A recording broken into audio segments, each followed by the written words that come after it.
Hello viewers, আজকে ছাদ বাগান থেকে সংগ্রহ করেছি কিছু বেগুন আর কিছু পেঁয়াজের পাতা। আমার এখানে বেশ কয়েকটি বেগুন বড় হয়েছিল, সেখান থেকে আমি কয়েকটা বেগুন ছিঁড়ে নিলাম।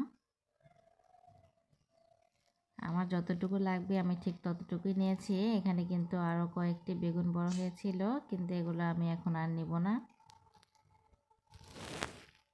একদম পার্পল কালারের বেগুন। আর এখানে থেকে আমি কিছু পেঁয়াজের পাতা ছিঁড়ে নিব। পেঁয়াজের পাতা দিয়ে আজকে বেগুন ভর্তা করব ভেবেছি, এজন্য কিছু পেঁয়াজের পাতা কেটে নিলাম। আমার পেঁয়াজের পাতাগুলো কিন্তু মাশাআল্লাহ খুবই সুন্দর হয়েছে।